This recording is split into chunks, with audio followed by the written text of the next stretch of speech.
नमस्कार. मी प्राध्यापक पद्मजा पुनसे निंगोट आपले मनपूर्वक स्वागत करते. माझे पद्मजा स्पीक्स या नावाचे यूट्यूब चॅनल आहे. यावर अध्यात्म आणि विज्ञान या विषयाशी निगडित दिनविशेष माहिती असते. ज्येष्ठांसाठी व्हिडिओ, महिलांसाठी खास टिप्स आणि विद्यार्थ्यांसाठी स्पिरिच्युअल व्हिडिओ असतात. तर आज मी आपणास एक माझ्या कॉलेजमध्ये घडलेली सत्य घटनेवर आधारित अशी मी एक गोष्ट आहे ती आपणा सर्वांसोबत शेअर करते आहे. कारण त्यांना जो त्रास झाला होता तो आजही आपल्या समाजामध्ये काही प्रमाणात का होईना पण काही महिलांना तो आहे. म्हणून मला ही जी गोष्ट आहे ही आपल्यासोबत शेअर करावीशी वाटत आहे. मी जेव्हा कॉलेजला होते तेव्हा आमच्या इथे एक मॅडम ट्रान्सफर होऊन आल्या होत्या आणि त्यांचं नाव होतं देशमुख मॅडम. त्या बायोलॉजी हा विषय शिकवत होत्या आणि मी केमिस्ट्री हा विषय शिकवत होते. तर आम्ही आणखी पण एक मॅडम होत्या मॅथ्सला, त्या पण होत्या आणि इतर जेंट्स होते. तर त्या मॅडम सिनियर होत्या, त्यांना रिटायरमेंटला 3 वर्ष बाकी होते. पण त्या अपडाऊन करत होत्या आणि ते पण बसनी. तर मग आमचं काही दिवसांमध्येच काय झालं की आमची त्यांची छान ओळख झाली आणि मग एकमेकींना मदत करणे, एकत्र डब्बा खाणे, शिवाय म्हणजे एकमेकींची एंगेजमेंट करणे, कुठल्या पिरियडवर जायचं असेल ते जाणे, प्रॅक्टिकलला हेल्प करणे, इन्व्हिजिलेशनमध्ये मदत करणे, म्हणजे असं आमचं एक छान असं वातावरण म्हणजे कॉलेजचं तयार झालेलं होतं. म्हणजे अगदी घरच्यासारखंच आमचं वातावरण होतं. मग एक दिवस त्या मॅडम आल्या आणि आल्यानंतर त्यांचा मला असा चेहरा त्रासिक दिसला. तर त्यांना विचारलं की काय झालं. तर त्या म्हणाल्या की काही नाही झालं, मी आता क्लासवर जाते आहे. तर त्या क्लासवर गेल्या. मग तिथून 1-2 महिन्यानंतर त्या जेव्हा क्लासरूममध्ये स्टाफ रूममध्ये खुर्चीवर बसत होत्या तर बसत असताना त्यांनी अगदी आई ग असं त्रासिक चेहऱ्याने म्हटलं. मग त्यांना विचारलं की मॅडम काय झालं, काही दुखत आहे का. तर मग त्यांनी म्हटलं की अगं हो, थोडी माझी पाठ दुखते आहे. तर बरं, मग त्यांना आमच्याकडे कोणाकडे काही होतं ते त्यांना दिली ट्रीटमेंट वगैरे आणि त्यांना मग आम्ही सांगितलं की असे असे डॉक्टर्स आहेत, फिजिओथेरपिस्ट आहेत. तर त्या बोलल्या काहीच नाही त्यावर, कारण त्या सिनियर असल्यामुळे आम्ही त्यांचा खूप रिस्पेक्ट ठेवायचो आणि त्यासुद्धा अगदी आम्हाला सांभाळून घ्यायच्या. त्या बोलल्या काहीच नाही. मग असं होता होता आणखी त्यांचा त्रास कसा वाढत गेला, कारण त्या बसने अपडाऊन करत होत्या. आणि मग एक दिवस इन्व्हिजिलेशन असताना त्या जेव्हा म्हणजे आम्ही क्लासरूमवर जाणार होतो तर तेव्हा अगदी त्यांच्या पाठीमध्ये कळ आली आणि त्यांनी मला म्हटलं की अगं पद्मजा, माझी पर्स धरते का. तर मी त्यांची पर्स घेतली आणि मग त्यांना म्हटलं की मॅडम तुम्ही बसा. त्यांना पाणी दिलं. तर त्या म्हणाल्या की माझी पाठ खूप दुखत आहे आणि मला मायग्रेनचा पण त्रास आहे. तर मग त्यांना स्टाफरूममध्ये आणलं आणि त्यांना मी म्हटलं की आम्ही सर्वांनी त्यांना म्हणजे असं सल्ला दिला की तुम्ही बसने अपडाऊन करू नका. तुम्ही आता आजच्या दिवस तरी तुम्ही टॅक्सी करून किंवा कॅब करून घरी जा. बसनी मुळीच जाऊ नका, कारण बसनी पाठदुखीचा त्रास हा खूप वाढतो. मग असं म्हटल्याबरोबर त्यांच्या डोळ्यामध्ये टचकन पाणी आलं. पण त्यांनी काहीच सांगितलं नाही. मग त्या घरी गेल्या. मग 1-2 दिवस त्यांनी सुट्टी टाकली. मग पुन्हा त्यांनी आल्यानंतर त्यांचा पाठदुखीचा त्रास तसाच होता आणि तो जाणवत होता. मग त्यांना त्या दिवशी आम्ही आग्रह केला की मॅडम, आज तुम्ही कॅबनी किंवा टॅक्सीनीच जायचं, बसनी अजिबात जायचं नाही. आम्ही तुम्हाला टॅक्सी करून देत आहोत, तुम्ही त्याने जा. मग त्यांनी सांगितलं की अगं, मला जरी रिटायरमेंटला 3 वर्ष आहेत तरी मला घरून एवढं स्वातंत्र्य नाही. मला बसचे मोजकेच पैसे मिळतात आणि माझा नवरा मला बसचे मोजके पैसे देतो. जरी मला 1,60,000 रुपयाच्या वर पगार आहे तरीही अगदी बसचे मोजून पैसे मला देतात. पैशासाठी मला नवऱ्यासमोर हात पसरावा लागतो. मग त्यांना विचारलं की तुम्ही असं कसं काय सहन करता हे. तर त्या म्हणाल्या की घरचं वातावरणच तसं आहे. माझं लग्न झाल्याबरोबर आई गेली, त्यामुळे वडील होते. मग वडिलांकडे पाहून मी यांचा त्रास सारखा सहन करत राहिले आणि सासूबाईंचा नवऱ्याला खूप सपोर्ट होता असं करण्यामध्ये की कशाला जास्त पैसे द्यायचे, मोजकेच द्यायचे वगैरे.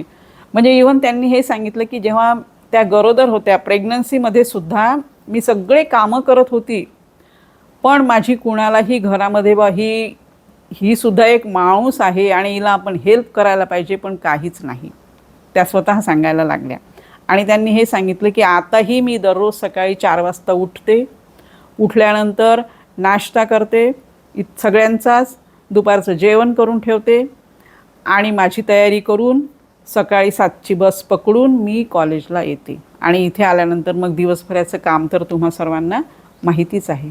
मग त्यांना आम्ही म्हटलं की तुम्ही घरामध्ये मेड लावा, मावशी लावा, आजकाल खूप मिळतात. तर त्या म्हणाल्या की माझा नवरा म्हणतो की असे वायफळ खर्च करायचे नाही. त्यांनी स्पष्ट सांगितलं.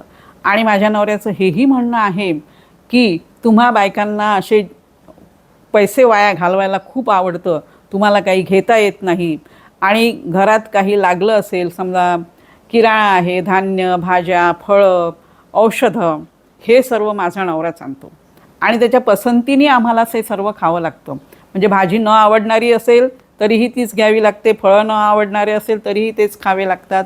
म्हणजे अजिबात आम्हाला घरामध्ये असं जमत नाही. आणि दुसरं हे त्यांनी सांगितलं की त्यांच्या नवऱ्याचा नंबर आणि सगळीकडे त्यांनी कनेक्ट केलेला आहे, त्यांच्या फोनसोबत कनेक्ट आहे, त्यांचं जिथे जिथे ऑनलाईन पेमेंट करतात तिथेसुद्धा कनेक्ट आहे आणि त्यांचे जे काही पॉलिसीज आहेत, LICच्या फंड्स आहेत किंवा कुठल्या FD आहेत किंवा आणखी कुठल्या त्यांचं जे सेव्हिंग आहे त्या सेव्हिंगवर सगळ्यांवर त्यांचा नवऱ्याचंच नॉमिनी म्हणून नाव आहे असं त्यांनी सांगितलं. आणि त्यांनी हेही सांगितलं की हे बघा म्हणे, मला हे सर्व माहिती आहे, मी कळते, मी सायन्सची आहे, बायोलॉजीची आहे, मला ह्युमन बिईंग काय असतं हे सर्व कळतं, पण तरीही मी काहीच करू शकत नाही. आणि त्यांना मुलगा आणि मुलगी होती, मुलगा पुण्याला इंजिनियर आणि मुलगी लग्न होऊन सासरी गेली होती, पण वडिलांच्या समोर त्यांचंही काहीच चालत नव्हतं. ही म्हणजे अगदी यंत्रासारखी, त्यांनी अगदी यंत्रासारखं, मानवी यंत्र आहे आणि ही दिवसरात्र काम करत आहे अशी तिला ट्रीटमेंट मिळत होती. पण मग आम्ही त्यांना खूप समजावलं की मॅडम हे बघा, तुम्ही आहात, तुमचं शरीर व्यवस्थित आहे, तुमची प्रकृती ठीक आहे म्हणून तुम्ही सर्व्हिस करू शकता. उद्या तुमची प्रकृतीच जर ठीक नसेल तर तुम्ही कशी सर्व्हिस करणार आहात? त्यासाठी तुम्हाला काळजी घेणं आवश्यक आहे. आणि तुम्ही कणखर बना ना, का तुम्ही काय होणार आहे? आज काही तुम्हाला अशी सगळी फॅमिलीची काही एवढी गरज राहिलेली नाही आहे, असते आपल्याला, भावनिक असते सगळं, पण ती व्यक्ती जर तुम्हाला एवढी त्रास देत आहे तर तुम्हीसुद्धा कणखरपणा घ्या, त्यांना धडा शिकवाच.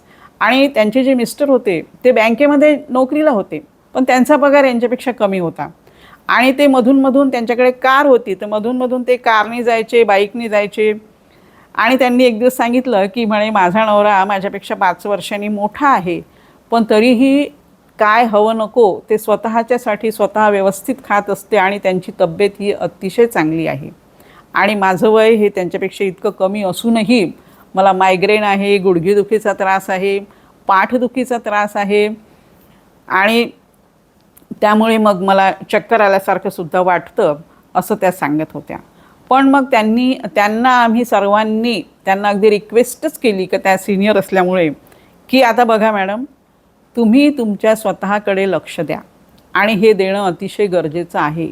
मुलं जरी मोठी झाली, नवरा जरी आता तुम्हाला असं वाटत नसलं की आता बरेच वर्ष आपण सोबत राहिलेलं आहोत, पण तरीही तुम्हाला तुमच्यासाठी जीवन जगणे हे अतिशय आवश्यक आहे. त्यांनी सांगितलं की म्हणे मी आजपर्यंत माझ्या पसंतीची कोणतीच साडी घेतलेली नाही. समजा जर मी आज काही घेतलं ना तर लगेच मी घरी गेल्याबरोबर मला टोमणे ऐकायला मिळतात की आज तू केले वाटते 1000 रुपये खर्च, आज तू 2000 रुपये खर्च केले. म्हणजे ऑनलाईन पेमेंट असल्यामुळे नवऱ्याला आधीच माहीत होऊन जाते की एवढं खर्च झालेले आहेत पैसे. आणि हे सारखे टोमणे ऐकून मग त्या म्हणजे मानसिकरित्याही त्यांचं खच्चीकरण झालं होतं आणि शारीरिक मग त्यांना हा अपडाऊनचाही त्रास. आणि एकतर त्यांनी सांगितलं की मी नोकरी करणार नव्हते, पण घरची परिस्थिती अशी असल्यामुळे मला त्यांनी नोकरीची परमिशन दिली, पण त्यांनी हेच सांगितलं होतं की तुझी नोकरी फक्त जाणे येणे आणि एवढ्यापुरतीच आहे, बाकी तुला त्या पैशावर कुठलाही अधिकार राहणार नाही. पण त्या म्हणाल्या की मी हा विचार केला की काही दिवसांनी मनुष्य बदलतो, त्यांचा स्वभाव बदलेल आणि मी हेच समजत होते की हे जरी काही करत आहेत तरी ते आपल्या संसारासाठीच करत आहेत. त्यांनी केलं काय, मी केलं काय, पण मला त्यांनी अगदी म्हणजे फक्त माणूस समजून घ्यावं एवढीच माझी अपेक्षा होती, पण तेही आता समजत नाही. त्यामुळे त्यांचं आता म्हणजे अगदी आउट ऑफ कंट्रोल त्या झाल्या होत्या आणि मग त्यांनी निर्णय घेतला की नाही, आता मी सुद्धा माझ्यासाठी जगणारच. कारण त्या म्हणत होत्या की हे बघा म्हणे, माझं जर काही झालं तर प्रत्येक गोष्टींवर, प्रत्येक म्हणजे सेविंग्जवर नॉमिनी माझा नवराच आहे. आणि दुसरं हे की मी गेले तरी माझं पेन्शन हे यांनाच मिळणार आहे, मग माझ्या पैशाचा मला काय उपयोग. मग त्यांना खूप आम्ही विनंती केल्यानंतर त्यांनी धाडसी निर्णय घेतला आणि त्या दुसऱ्या दिवशीपासून कारणी आल्या. मग कार त्यांना चालवता येत नव्हती, पण ड्रायव्हर त्यांनी ठेवला. आणि मग त्यांचा नवरा त्यांच्याकडे बघतच राहिला की अशी कशी तू कारणी जाऊ शकते, मी कशाने जाणार आहे. मग त्यांनी नवऱ्याला ठणकावून सांगितलं, अगदी रडत रडत पण ठणकावून सांगितलं की हे बघा, तुम्ही आता आज बाईकने जा किंवा मग तुम्ही टॅक्सी करून जा किंवा ऑटोने जा, मी आज कार घेऊन जाणार आहे आणि यानंतर मी दररोज कार घेऊन जाणार आहे. त्यानंतर माझ्या आवडीचे फळं मी आणणार आहे, माझ्या आवडीच्या भाज्या मी आणणार आहे, ते मी सगळं खाणार आहे. मला जे काही पौष्टिक विटॅमिन्सचं जे काय लागत असेल ते सर्व मी करणार आहे. हे ऐकून त्यांनी म्हणजे ते खूप त्यांना टोमणे मारले, बोलले, पण मग त्यांनी निर्धार केला होता की हे कितीही बोलले तरी आपण आता आपल्या तब्येतीकडे लक्ष देणं आवश्यक आहे.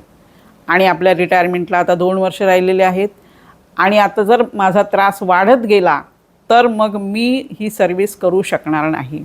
आम्ही त्यांना खूप सपोर्ट केला, त्यांना छान ट्रीटमेंट सांगितल्या, त्यानंतर फिजिओथेरपिस्ट लावून दिलं, त्यांना ड्रायव्हरसुद्धा आम्हीच मिळवून दिला आणि मग त्यांचं लाईफ व्यवस्थित म्हणजे सुधारत गेला आणि त्यांची प्रकृतीमध्ये खूप फरक पडत गेला.